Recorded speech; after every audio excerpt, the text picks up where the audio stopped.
Bismillahirrahmanirrahim. Thawabu it'amit ta'am liwajhillahi ta'ala. Pahala memberikan makanan karena agar mendapatkan ridha Allah Subhanahu wa taala. Jadi wajhillah di sini bukan karena wajah Allah. Bukan, tapi harus ditakwil karena untuk mendapatkan ridha Allah. Karena kalau wajah Allah berarti seakan-akan Allah punya wajah. Kalau Allah punya wajah nanti jadinya punya anggota tubuh yang lainnya. Kalau punya anggota tubuh yang lainnya berarti sama dengan makhluknya. Kalau sama dengan makhluknya berarti bukan Tuhan. Maka yang seperti ini harus ngartikan yang benar. Thawabu it'amit ta'am liwajhillahi ta'ala. Qala Allah ta'ala wa yut'imuna at-ta'ama 'ala hubbihi miskinan wa yatiman wa asira. Innama nut'imukum liwajhillah la nuridu minkum jazaa'an wa la syukura. Inna nakhafu min rabbina yawman 'abusan qamtarira. Wa waqahumullahu syarra dhalikal yawmi wa laqahum nadratan wa surura.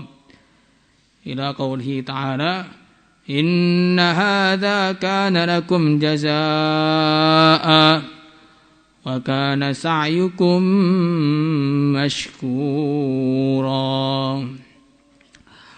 Wa yut'imuna, dan orang-orang iman tadi memberikan at-ta'ama makanan. Wa yut'imuna at-ta'ama, orang-orang yang iman, orang-orang lurus imannya, yut'imuna at-ta'ama, mereka memberikan makanan. Ala hubbihi, atas kecintaan mereka terhadap ta'am. Miskinan, kepada orang yang miskin.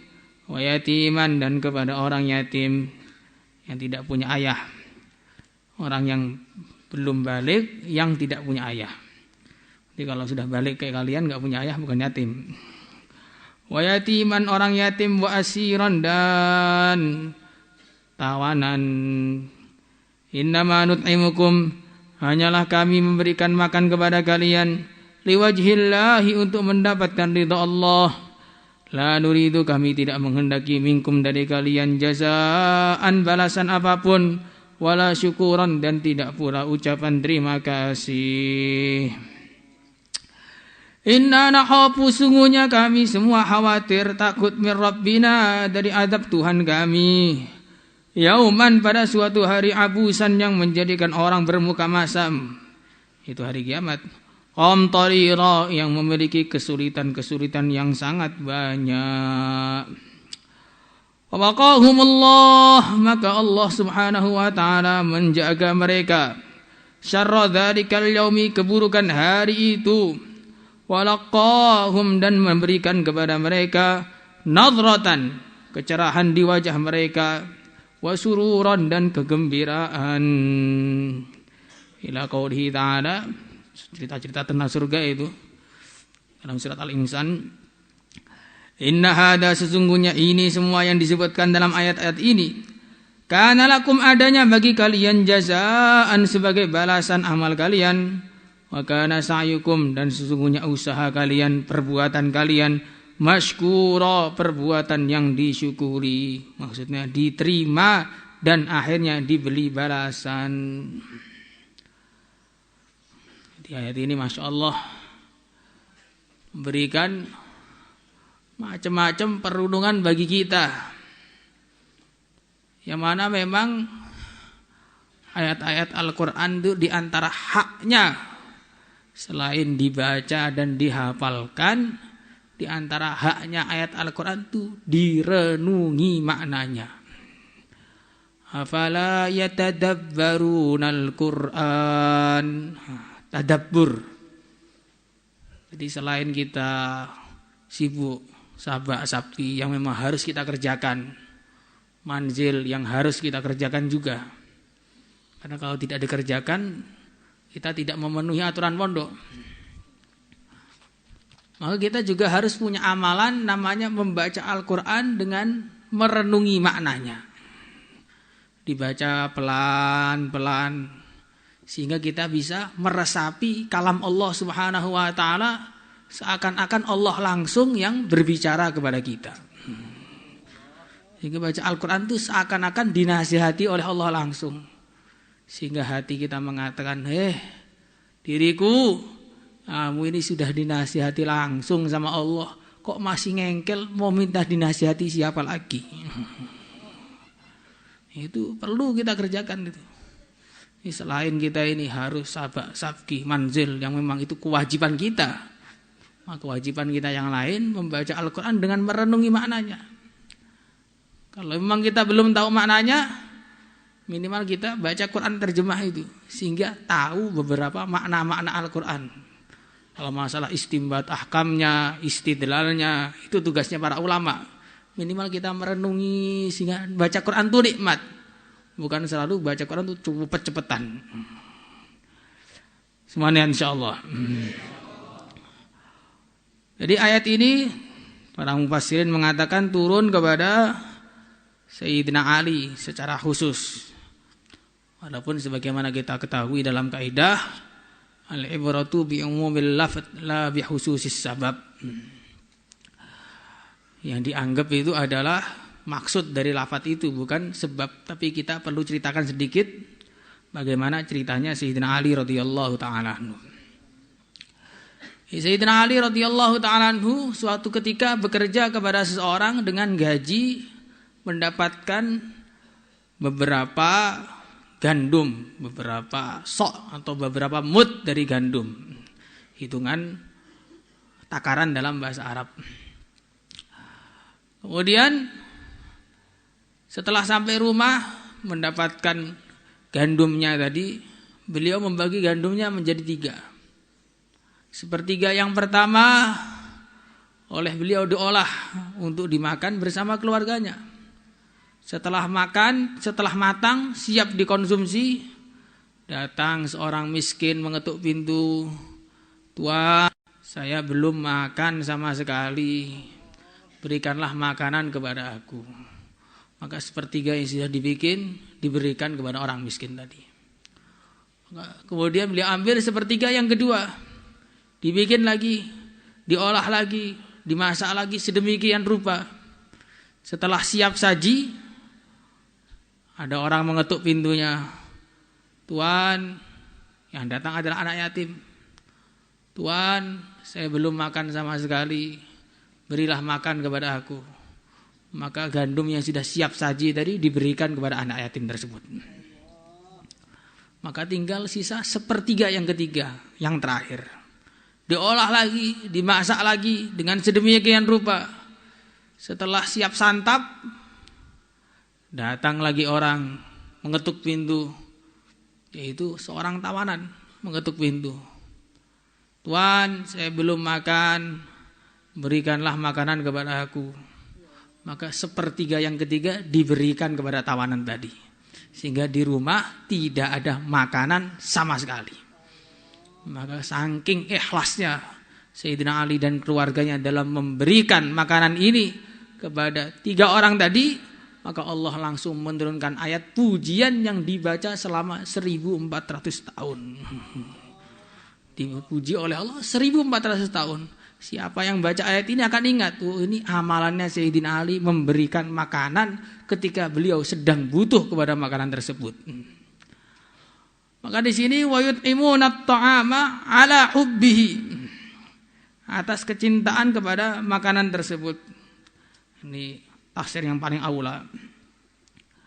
Artinya apa? Infak yang nilainya tertinggi itu infak memberikan makanan dalam makanan-makanan yang memang kita suka.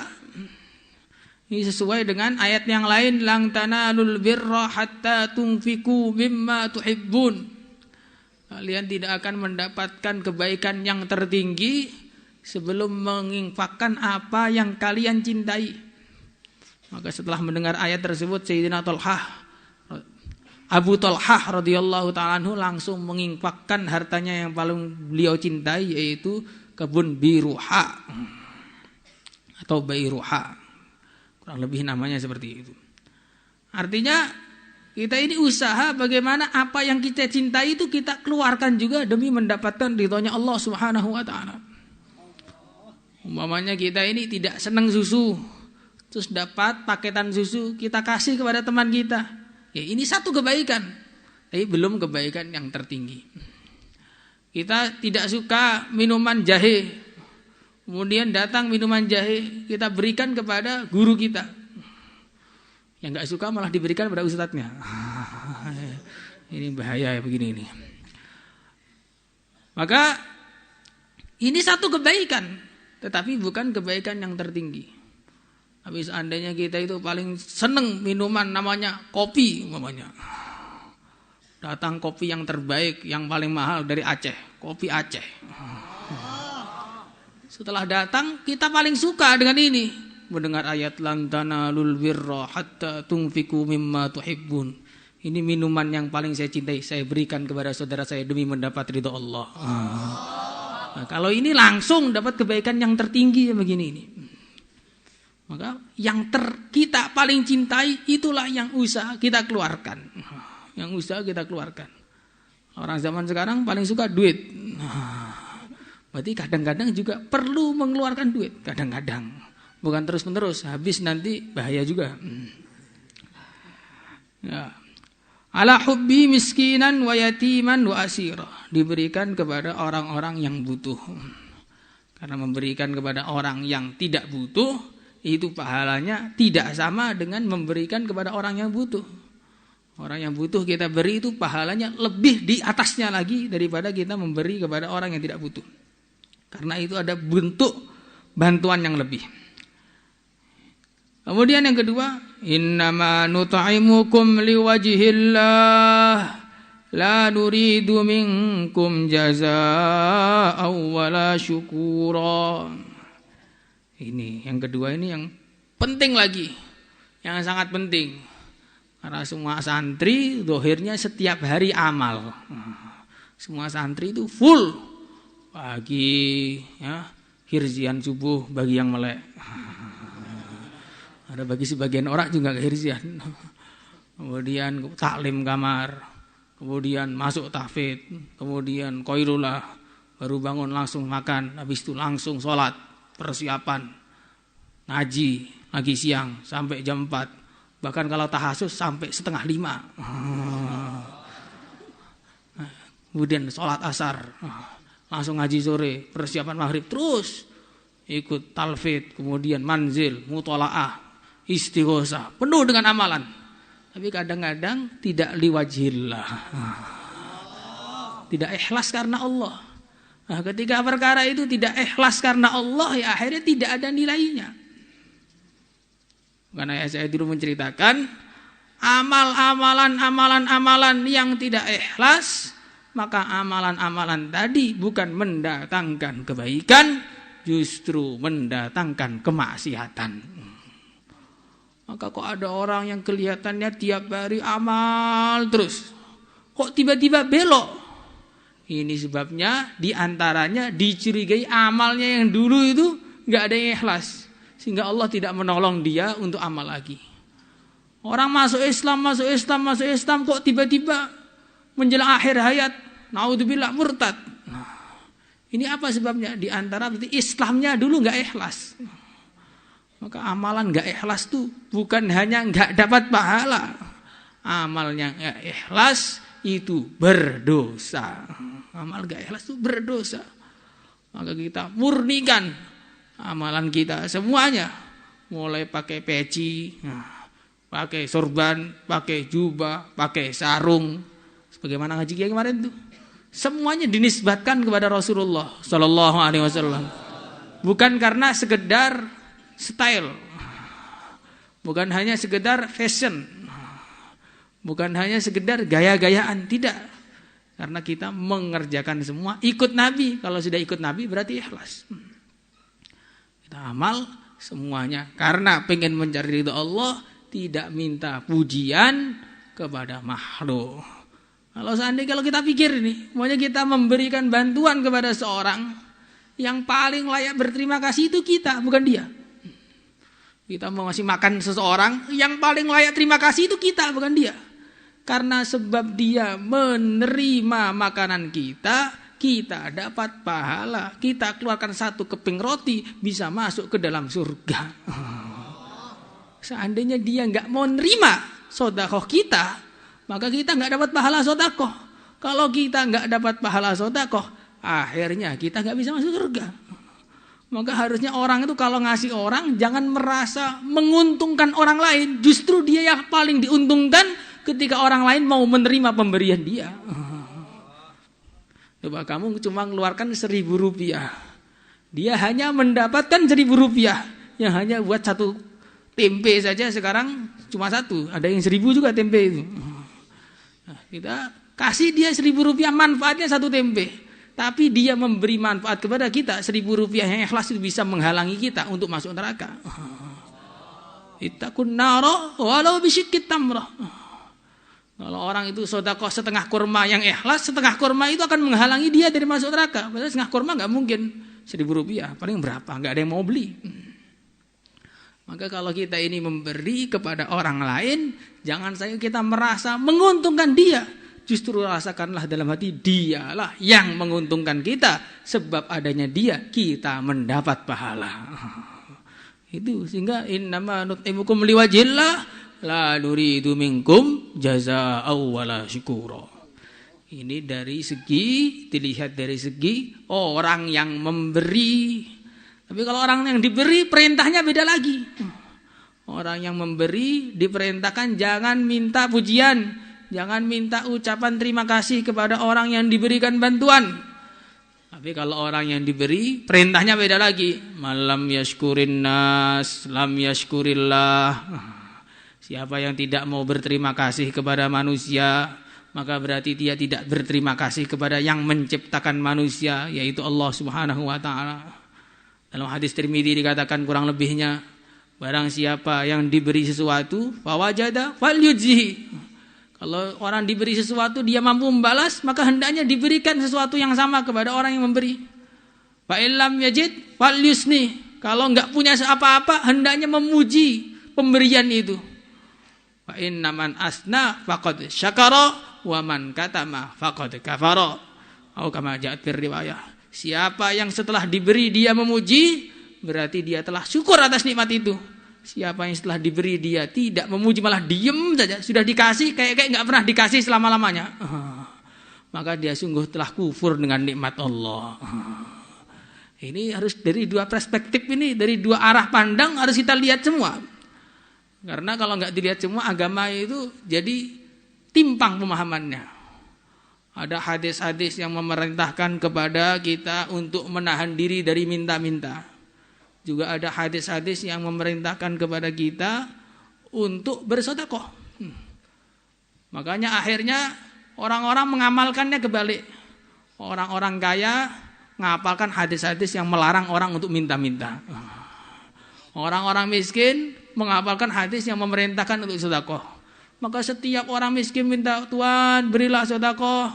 Maka orang mengatakan, hadisnya mengatakan jangan minta-minta. Akhirnya tidak terjadi bantuan sama sekali. Maka agama harus dilihat dari segala arah. Ada hadis-hadis yang mengatakan bahwa siapa yang senang dihormati dengan berdiri, maka hendaknya dia masuk neraka. Kurang lebih maksudnya begitu, mafhumnya. Nah, tapi hadis lain yang mengatakan qumu ila sayyidikum. Maka bagaimana memahaminya? Memahaminya yang dihormati jangan pengen dihormati, yang orang di bawahnya derajatnya secara kasat mata, maksudnya secara umumnya yang lebih muda dan sebagainya, itu wajib menghormati. Tapi yang dihormati tidak boleh senang dihormati. Kalau enggak kebalik-balik, yang dihormati pengen tapi enggak ada yang menghormati, yang harusnya menghormati tidak mau hormat, ceres dua-duanya enggak dapat pahala semua. Inna la nuridu minkum jazaa'aw wala syukura. Inna nakhafu min rabbina yawman abusan qamtarira. Yang ketiga ini. Yang ketiga, seseorang itu mudah akan mengamalkan agama dengan ikhlas. Di antara syaratnya dia harus mikir akhirat. Orang itu bisa mudah mengamalkan agama ikhlas, sedekah ikhlas, salat ikhlas, ngaji ikhlas. Dengan syarat kalau dia itu mikir akhirat. Karena amalan-amalan yang ada yang kita kerjakan semua ini hari-hari itu amalan-amalan yang mahal sekali. Yang bisa mendatangkan ridha Allah, yang bisa mendatangkan surga Allah, yang bisa jadi mahar bidadari. Tetapi karena kita enggak ikhlas, akhirnya enggak mikir akhirat, jangankan untuk menjadi mahar bidadari, mahar santri putri saja enggak laku. Maka kita harus pikir akhirat. Dalam hadis yang diriwayatkan oleh Imam Qurtubi dalam tadzkirah beliau, baginda Rasulullah sallallahu alaihi wasallam menjelaskan ada amalan-amalan yang akan menyelamatkan umat pada hari kiamat. Ini penting kita ingat-ingat. Nabi mengatakan, saya melihat sebagian umatku sudah dibentangkan di depannya siksa kubur yang begitu luar biasa ngerinya. Maka datang wudu dia yang aslinya mau disiksa, tidak jadi diselamatkan oleh wudu yang sempurna. Makanya wudunya disempurnakan, bukan wudu cepet-cepet. Gimana gak cepet-cepet? Nah, komat baru berangkat. Ada lagi seorang yang dalam kebingungan yang luar biasa. Ketika para nabi sudah duduk dalam halakoh-halakoh, setiap dia datang ke satu halakohnya para nabi, diusir, ditolak. Datang ke halakohnya nabi yang lain, ditolak. Datang ke halakoh nabi yang lain, ditolak. Sudah sangat bingung, mau ikut nabi siapa? Tiba-tiba datang mandi jinabatnya. Mandi jinabatnya menarik dia, didudukkan di sampingnya baginda Rasulullah sallallahu alaihi wasallam. Mandi wajib itu penting. Jangan setiap mandi wajib pikirannya negatif. Ini mandi wajib kalau dikerjakan dengan baik akan menyelamatkan kita pada hari akhirat. Ada lagi orang lain yang dalam keadaan kebingungan yang lain, yaitu dia mau berbicara sama siapapun, tidak ada yang mau ngajak berbicara. Orang iman sana, ayahnya diam saja, ibunya diam saja, saudaranya diam saja, gurunya diam saja, muridnya diam saja. Mau ngomong sama siapa ini? Maka datanglah silaturahimnya, mengatakan, orang-orang iman, bicaralah sama dia, karena dia dulu selalu menyambung tali silaturahim. Ada lagi orang yang dalam keadaan yang mengerikan, yaitu sudah terlempar ke jurang neraka, sudah masuk. Tiba-tiba datang air mata dia waktu dia di dunia menangis karena Allah menahan, keluarkan lagi dari neraka. Menangis itu penting, tapi menangis karena Allah, jangan menangis karena kehilangan dia. Karena walaupun tidak kamu tangisi ataupun kamu tangisi, kamu pasti kehilangan dia. Pasti itu. Betul apa enggak? Di dunia saja sudah kehilangan, apalagi di akhirat. Maka tangisan dia mengeluarkan dia dari neraka.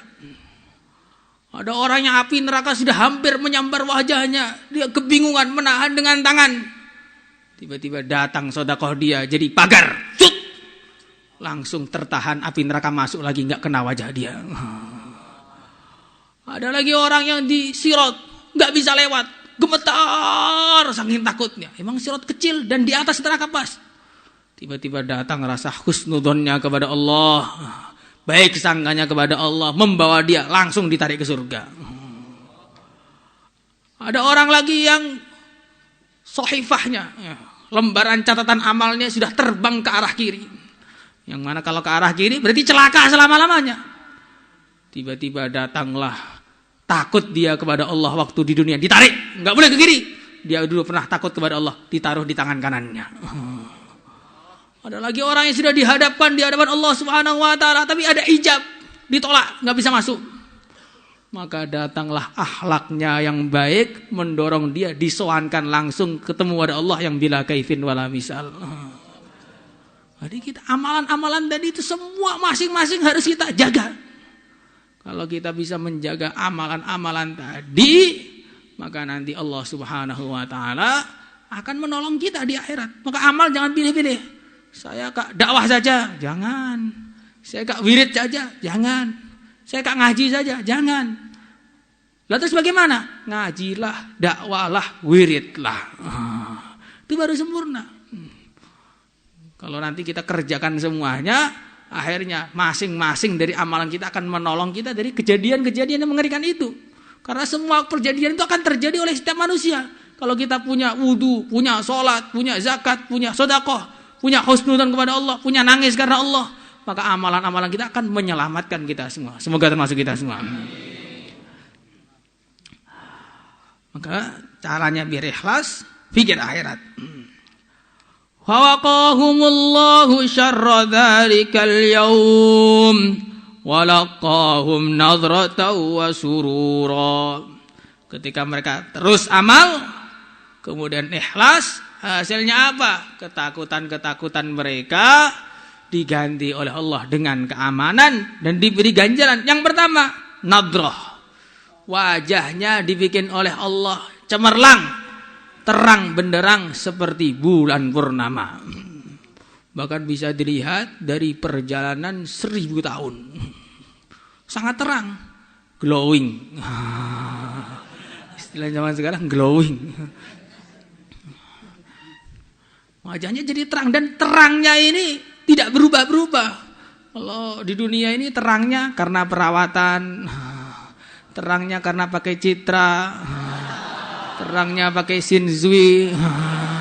Ketika shinzui-nya habis, akhirnya hilang juga glowingnya. Maka akhirnya ditinggal ketika sayang-sayang. Glowingnya habis langsung ditinggal. Pada hari kiamat tidak. Ini bercahaya bukan karena sabunnya, bercahaya bukan karena mandinya, bercahaya karena hatinya yang bercahaya. Nadrah wasurura, dan diberikan kegembiraan. Kok diberikan kegembiraan, kenapa? Ini pahala besar ini. Karena orang iman itu di dunia dia tidak pernah gembira yang sempurna. Walaupun dia kaya raya, walaupun dia memiliki segalanya, tidak bisa gembira. Setiap mau makan enak ingat, apakah saya di akhirat nanti bisa makan enak juga seperti ini atau tidak? Setiap ketemu saudaranya ingat, apakah nanti di akhirat bisa ketemu lagi atau tidak? Setiap mendapatkan susah, nggak rasa senang, rasanya nggak enak. Apakah senang saya nanti berpahala atau tidak di akhirat? Maka orang iman itu terus dilanda kekhawatiran, dilanda kekhawatiran, dilanda kekhawatiran ketika di dunia. Maka di akhirat Allah Subhanahu wa taala berikan mereka kegembiraan sebagaimana dalam Al-Qur'an, alhamdulillahilladzi azhaba 'annal hazan inna rabbana laghafurun syakur. Segala puji bagi Allah yang telah menghilangkan semua sedih dari hati saya. Semua sedih dari hatinya saya. Ini menunjukkan apa? Orang iman di dunia itu senangnya itu enggak sempurna, enggak plong. Karena belum tahu Allah ridho kepada dia atau tidak. Setelah dia tahu Allah ridho kepada dia, maka akhirnya plong. Kegembiraannya kegembiraan yang total, bisa berpuas-puas di akhirat. Nah, maka di dunia enggak usah berpuas-puas. Di dunia tahan hawa nafsu, di akhirat waktunya kita bersenang-senang. Insyaallah. Salatullah